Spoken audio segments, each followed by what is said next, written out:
Alright guys, welcome to a mini-sode of the Mat Room. We have here a couple of guys from Lab MMA, competition coach for their fight team, Mano. You got some news you want to share with us? We have a fight at here in town, Fredericksburg Fairgrounds, June 10th. That's on a Saturday. We got 4 of our guys that are going to be fighting here. They've been training for many years. A few of them have a few fights. A few of them Ryan's going to be making his debut. Come out and support us. It's going to be fun. It's going to be fun, and I think we're going to come home with 4 victories. So come out and support the local boys. It's going to be great. That's awesome. That's awesome. I look around this group, and Mano, you and I, we've known each other for quite a bit of time now. We've been training partners for the past 7 years. And looking at the group of guys we got sitting here, some new faces, some been here for a few years with us, man. But why don't you guys tell us a little bit about yourself? My name's Marc America. MMA record 1-0, playing at 155, and just been doing martial arts since I was 4. I've been training competitively since I turned 21. I'm 27 right now, so probably around 6 years I've been training to step in the cage. So hoping to get back in it. I love to fight, just love the sport. Trying to have some fun with it. Awesome. My name's Matt Torres. I want to know in MMA. I got into MMA in college. My friend was taking a class, and he would come home and make me train with him. And I was like, man, this stuff's cool. And so I looked up on the local jiu-jitsu gym and started training.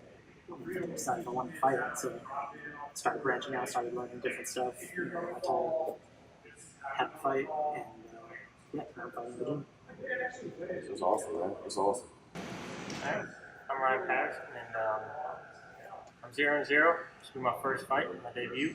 I'm ready for it. I've been waiting for a long time. I've been training for about 4 years. I've been wanting to do this my whole life. Something I've been trying to save up money to do, and I finally got into the lab and stuck to it, and I'm ready to go now. So, ready to represent the lab. I'm Cedric 2-0 so far, fighting for the title. Actually, what got me into MMA is I was fighting a whole lot in the streets, doing stuff I probably shouldn't have been doing. And once I came in here, I kind of looked up mixed martial arts spot online, came across the lab, came in here, and just the feeling of the place, how everybody's smiling, just how everybody got along as a team, kind of just drew me in. I was trying one trial class. It's been 3 years in July. So, I stepped in here, I got all my partners, some really good sparring partners. Just the hard work, I fell in love with it. So, I'm going to be fighting for this title June 10th. I'm ready. Ready to do what I got to do. That's freaking awesome, man. Man, I'm not gonna throw your age out there, but just myself, I know you've been training martial arts for a good part of your life. So the answer to this question is you probably have a broad answer for it. But for the guys sitting here, when you first started training MMA or Brazilian Jiu-Jitsu, for that matter, either of the two, what was the thing that caught you off the most? We all have our own preconceptions before we start training with something we don't know. See it on TV, you think, oh man, yeah, I can do that. It's easy. When you come in and try it out, you start to see things are a little different than what they see. Do that. Tell me this one. What drove me in? I started off martial arts as a kid overseas, and I wrestled in high school, and then pretty much from high school until about 10 years ago, I'm not going to say the age. I was mostly into team sports. I played a lot of basketball. I played basketball overseas, competitions, leagues, and everything. And it was fun. It builds team building, how to work with others. But I wanted something to push myself, and not just push a team effort. But I fell back into my original love. The first thing I ever fell in love with was martial arts, and I ended up meeting a professor, just walking through the gym, and I ran into him, and I recognized him from a commercial, and it started the journey, and that snowball started, and now it's a boulder, and there's no stopping it now. So I'm a lifer, and there's not much to say to it. It's just kind of happened. It's kind of, you've had that. I've had that burning there, and I just needed an outlet for it. I never had a place where I could, with the advancement of MMA and BJJ and how popular it got, it was like, it's time to do it. It's time to, I put the ball down and threw the shoes over the clothes over the telephone pole and retired them. And I haven't stepped on a basketball court in 10 years. But what also got me into MMA, I'd say what really locked me down was my very first MMA class with Professor Chad LeBron, the owner here at the lab. It was over at the American Family Fitness. He used to do a class once a week there, and I remember my first class. Growing up in Hawaii and growing up in that warrior culture and getting in fights all the time. I mean, I don't remember. I fought every one of my friends. I fought everyone that wasn't my friend. And I thought I could fight. Like, I was like, man, I can fight. This is going to be fun. This is going to be easy. And first time I stepped on the mat with Professor, I was like, I don't know how to fight. Like, it was like, wow, I have no idea what I'm doing. And then I rolled with him the first time. And I don't even think it was, having a wrestling background and everything, I don't even think it was 8 seconds. Like, it was pretty quick. Like, he got me in a choke so fast. And right there, I was like, I don't know nothing. And I just kind of wiped my mind of everything I thought I knew. You know what I mean? And just listened to him and what he taught me. And it kind of molded me. And then as I got better and more confident, I started bringing things from things that I've learned over the years. But I started off by just, emptying, getting that blank canvas and starting all over again, So Yeah, I feel like I had to do almost the exact same thing. Coming from a boxing background and being in the streets with my older brother is always getting into fights, always that same thing, that same side stance, doing that long jab, coming down with the straight, switching into that Muay Thai and adding those kicks and adding in the ground and adding in the BJ&J. It's like you gotta just erase everything and just restart. Yep, and just learn. You learn so much. It's amazing. It's crazy. Yeah, I can totally agree with both of you guys because, like I said, I'm not from around here. I'm from Philadelphia, and at a very young age, I got into martial arts. Grew up in Shawham, lightest person in the neighborhood. So I was bullied a lot, got beat up, jumped, and then I just, after a while, got tired of it. I just kept fighting back, kept fighting, and then I learned to love it. My mom showed me my first Bruce Lee movie, and when I was 6, it was Enter the Dragon. And after that, I wanted to be Bruce Lee. So I just kept going with it, learned whatever I could. We didn't have a lot of money to put me in schools. So I trained with other people from different backgrounds, and I learned what I could and stuck with it. And then I ran into people that do jiu-jitsu, and I realized you can't just kick and punch your way out of everything. Yeah. And I'm still learning that to this day. One memory I have of when I learned that I should probably learn some jiu-jitsu was me and my friends. I mean, like Coach Mano said, when you're a warrior, you're a warrior. You fight your friends, enemies, whatever. You just love to fight. You love the spirit of competition and battle. So me and my boys, we were all just horse playing or whatever, and then we just started fighting for no reason. And standing up, I was really good. And then I got put in my first triangle and didn't know what to do. So I blacked out. But yeah, Good way to learn. Yeah, my boys Rick and Steve, they put it on me, jiu-jitsu. I was like, man, I need to learn this because if I can beat somebody without throwing a punch or kick, this is awesome. I didn't learn it as fast as I thought I would. So started training at gyms at 20 and 21. Daddy's MMA out of Philadelphia, and then Martinez BJJs. Martinez reminds me a lot of the lab because the people here are so competitive and yet so compassionate and gentle. You have that competitive spirit, but super willing to work with you and just family loving. So there's no egos here. No, it's a lot of like we're all family. Yeah, exactly. So I mean,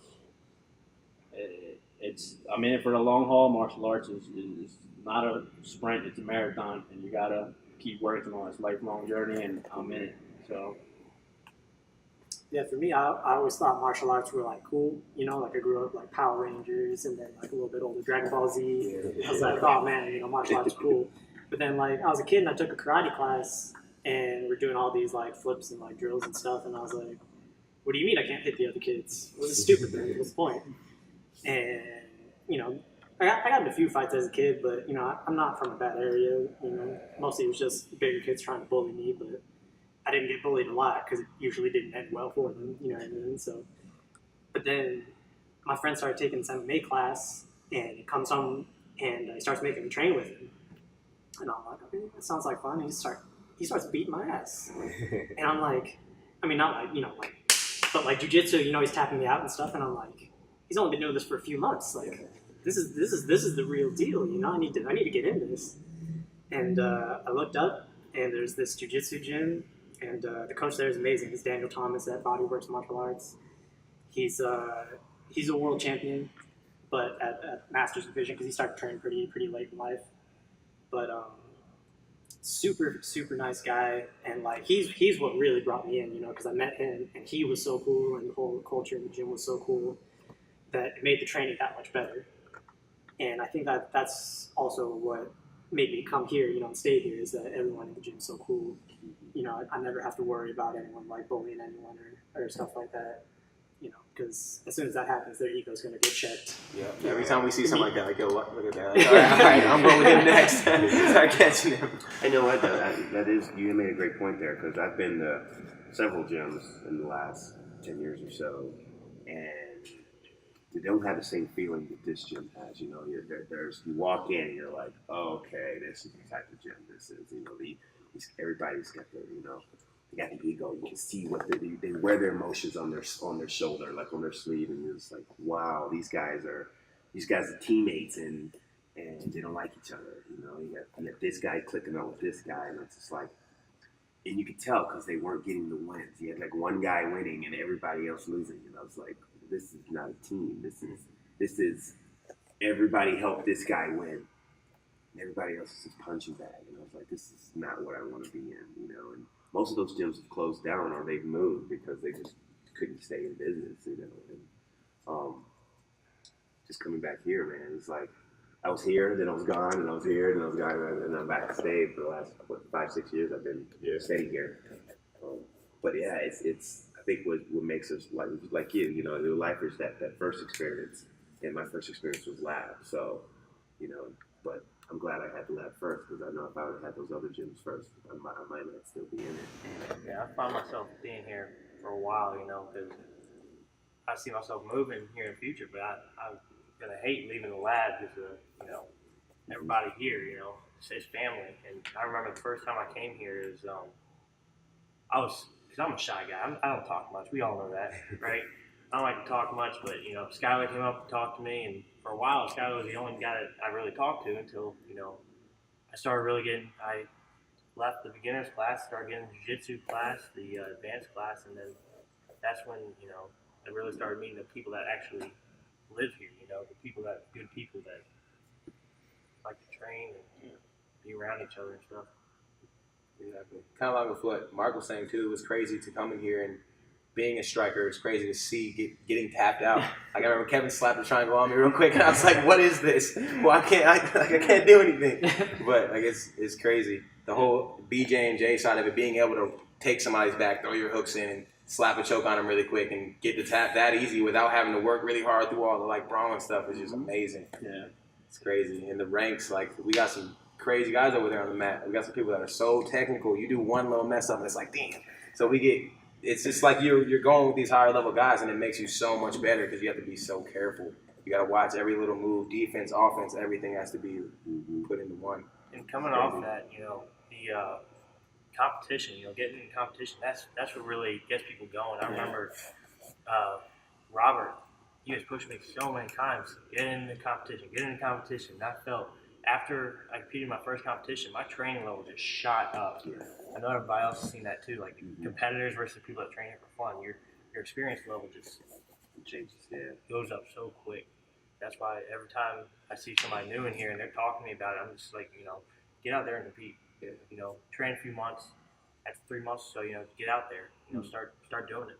The live thing is what's real. Especially jiu-jitsu, because like if you're smart, you tap, and if you tap, you don't get hurt. You know what I mean? So it doesn't matter what level you're at, you can compete and not get messed up. Yeah, and you learn so much from every tap. Like it's like you just every tap you kind of see what position or what you did wrong, and you can learn from it. Like, okay, maybe next time I'll try this instead. And you keep trying those different things until you get it all put together.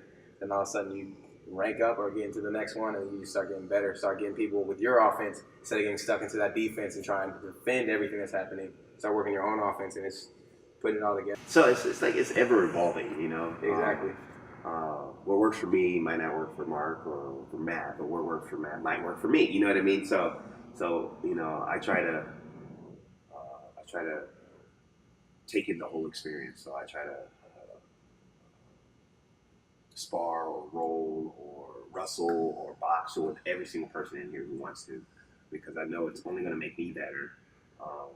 Seeing different looks, and everybody's in it. I have a belief that I believe everybody has experience in life, in their own life. So everybody can bring something to the table, whether it's your first day or you've been here 10 years. You know, I can take something from everybody.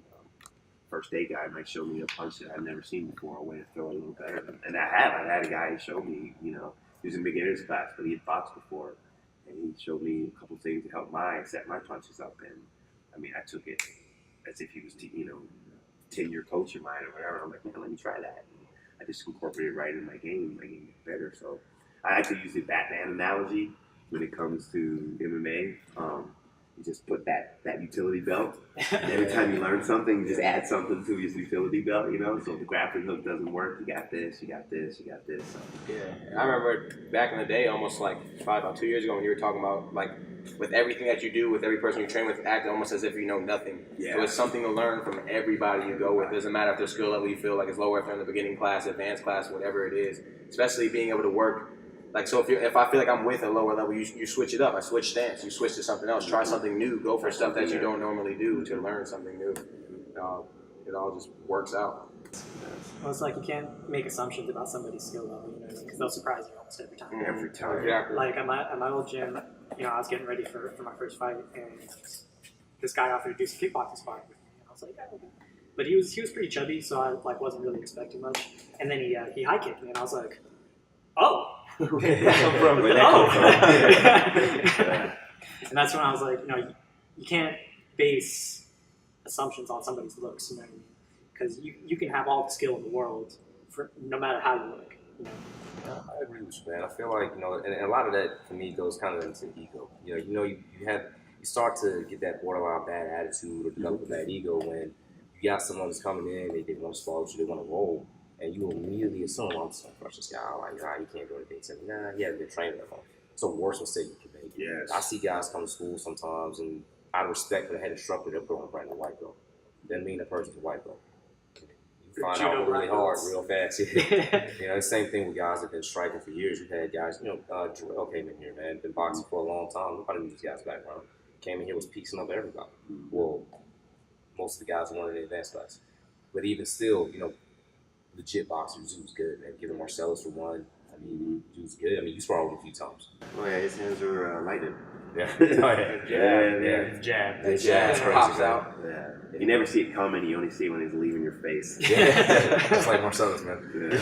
But I mean, it's, you know, having that mindset when you go in to train with somebody, it hinders you more than it helps you.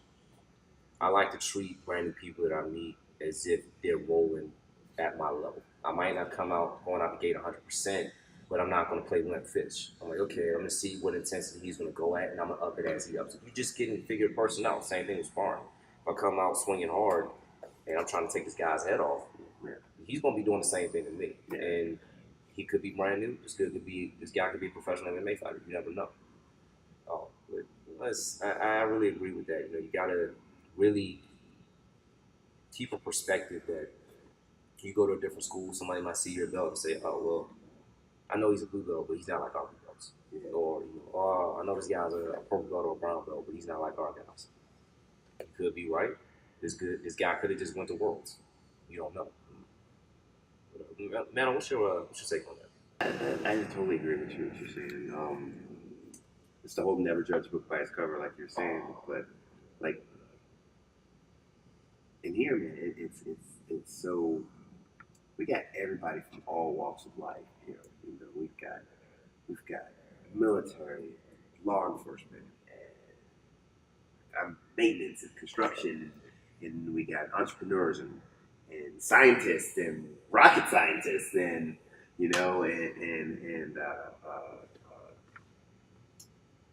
people with tech backgrounds, and I mean everybody comes from a different background, and they all have their own perspective on it. And if you listen to them, jiu-jitsu is kind of in MMA.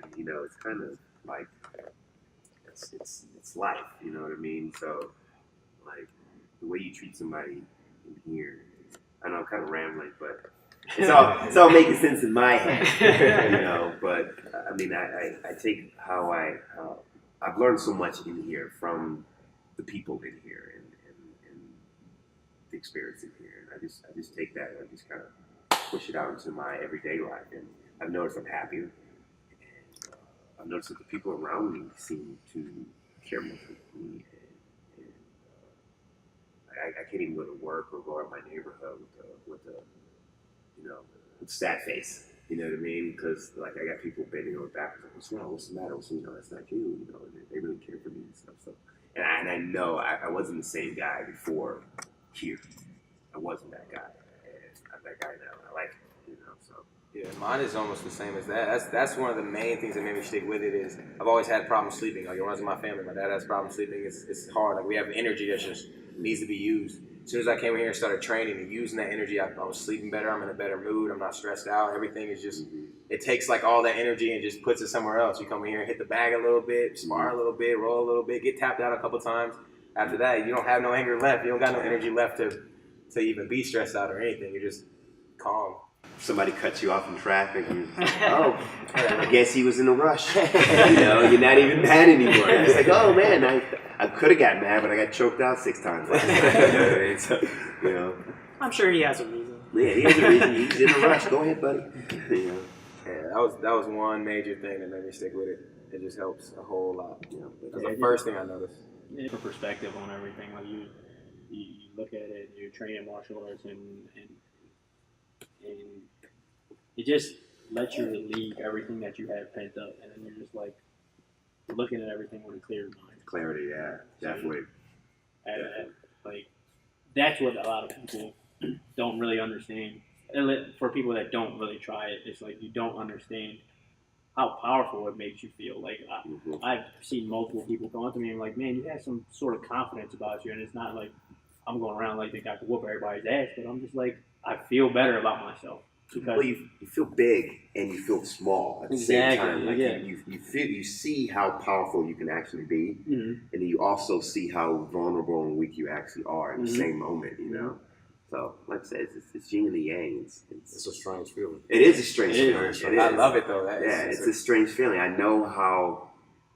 In a second, I can be over. It can be over. In a second, I'm not as powerful. And at the same time, I'm like, I can rule the world. But I mean, metaphorically speaking. I mean, training like this, it keeps you honest, man. It makes you look at things realistically. Like it keeps you grounded. When you realize how easy it is for someone to choke you out, how easy it is for someone to, box you into a corner. You don't know these things before you start training. Everyone comes in with that macho, tough guy attitude. Oh yeah, no, I'm good. I'm great. I know how to fight. We've all done it. We've all done it, And you come in here, you start training with guys. Some of you guys know my story. You were here. You saw me in the beginning. It was night and day, man. That same kid you roll with, Kevin, that was a 14, 15-year-old that called me. And I'm sitting there like, okay, I know this kid can't weigh no more than 120 pounds. There's no reason why I should not be able to throw him across the room. This is ridiculous. Granted, I'm a lot smaller now, but those things, it keeps you honest. Like everyone in jiu-jitsu knows this saying, Matt doesn't lie. But that doesn't just apply to BJJ. That applies to any serious martial art. Like you can go in there and say, oh yeah, I can box at a Golden Gloves level, and we put you in there with somebody who is a Golden Gloves boxer, and see how many times you get chin checked. Like you can't lie about these things. It's so easily verified. But like you were saying, man, it's a lie detector test. Oh yeah, for sure. Oh yeah, it's a huge lie detector test, man. Yeah, it's a lie detector test. But just like you were saying, you start to train, you start to see these things, and you start getting better. And then you start rolling with the people that are brand new that just came off the street. You start sparring with the guys that are brand new that just came off the street, and you see how easy it is to pick people apart. and I'm not saying that in the sense that, oh, you should go out there and just start beating people up. We don't condone that kind of behavior, but it's an eye-opening experience.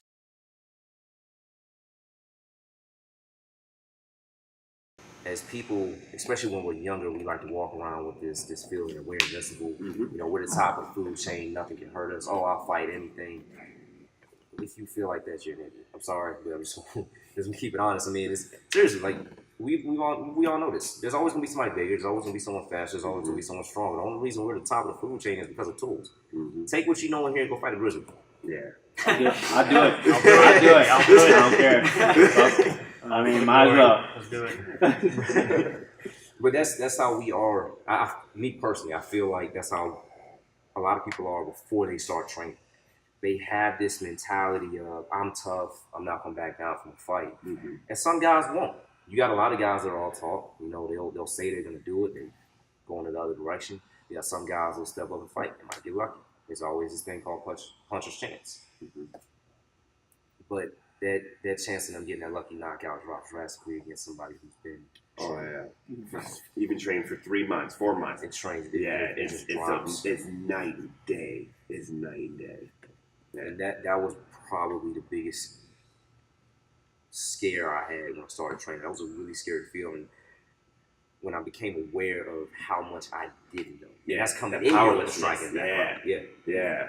You feel powerless. Like I said, it was 8 seconds, man. And I was like, oh, no, I was like, what's going on here? Oh, I'm dying. That's what's going on. You know what I mean? Like, the lights are going dim. The lights I are can't going move. dim. And I don't even think I tapped. I think he let go. Like, you know what I mean? Because I was, like, paralyzed by what just happened. Like, this never happened this to me before. I'm not going to say I wasn't a state champion in wrestling or anything, but I was a very good wrestler. And I did Kempo, I boxed, and I was like, I can handle myself. And I've been, like I said, tons of fights. And then you grab somebody who knows what they're doing.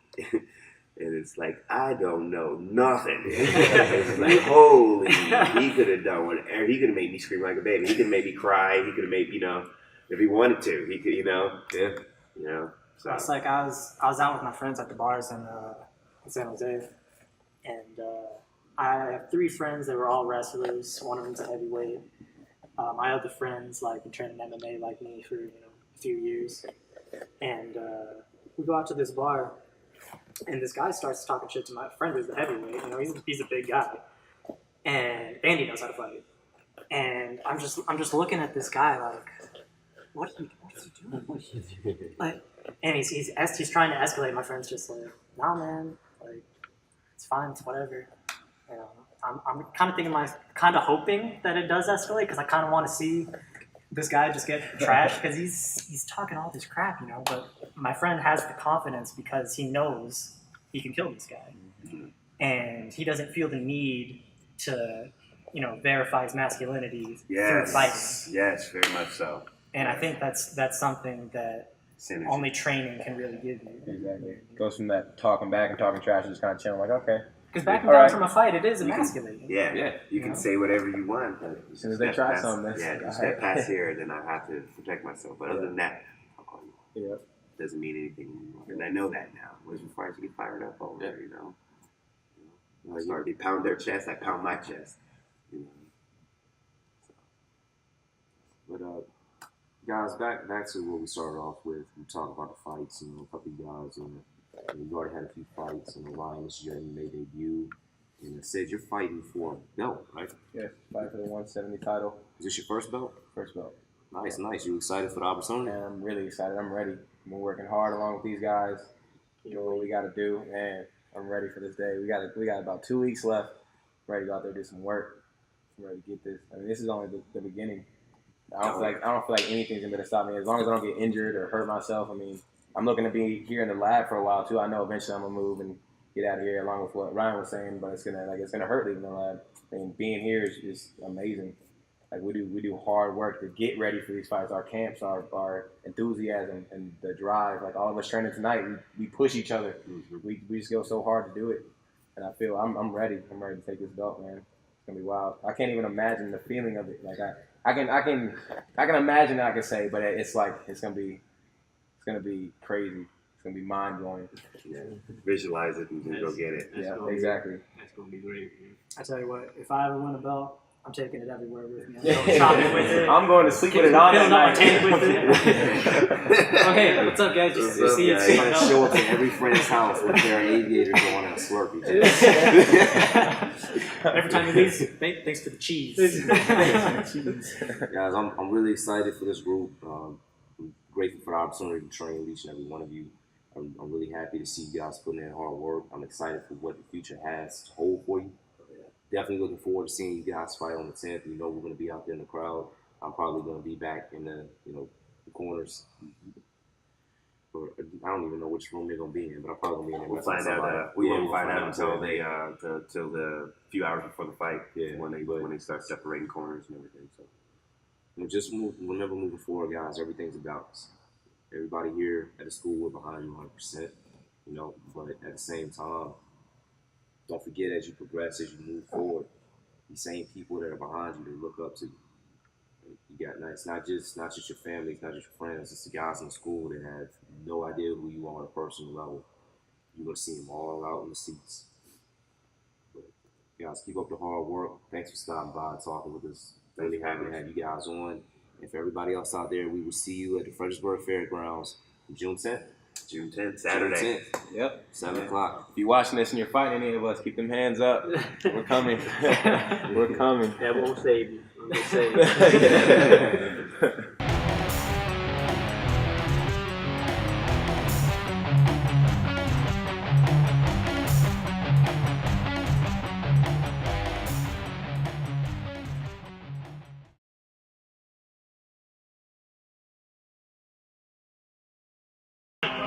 All right. What do you got there first? Am I going to be in the way? 3 minutes. Did you mine was about 5. All right. Yeah, okay. I don't care. It's How did you get that banana on camera. It just pops up. 1 second, next second, banana. No, it's okay. You can roll with it. Your fight shorts, you're going to make sure your fight shorts are pink. That's cool. Like, come on. No, I want them yellow. I want them yellow, bro. You want them yellow? Bro, you know what I'm talking Damn it, about. Mark. Did you just swallow on that? Relax, man. Terrible. Alright, calm down. Put a banana down, concrete, grass, whatever it is. Someone steps on it, they're going fucking it. They're going to go upside down. I swear to God. I swear to God. We did it. We just set people up in high school, dude. We used to put banana peels like everywhere. Because they sell bananas that for lunch. We eat the banana and lay them out like in places, like around corners and shit. Just watch people fucking eat it, dude. Swear to God. It ain't no, it's fucking whoa. Like I swear to God. Like they land on their back. I always wonder why they had that in cartoons. I've never seen it happen. It's real, dog. It's real. I've It's real. I've seen it. It's real, right? Until I see it, I can't You go airborne. Watch your step after. You go airborne. You go airborne. It's a piece of Mario Kart type shit. You You go airborne, dude. I swear to God. I've seen way too many people land on the back of their necks because of a banana, dude. I swear to God, we leave them everywhere. Like you turn the corner, banana. We said the corridor that was kind of dark, right? Did you recording this? No. We put a banana on we put like 2 bananas on the floor, and as somebody's coming, we would like walk up to them like, hey, what's up, Matt? How you doing? Look at me. Yeah. And then walk them right into the banana. They were like, hey! Like high school was the best in Hawaii, man. I've been telling you, man, we did everything wrong. Wrong. Everything wrong. Yep.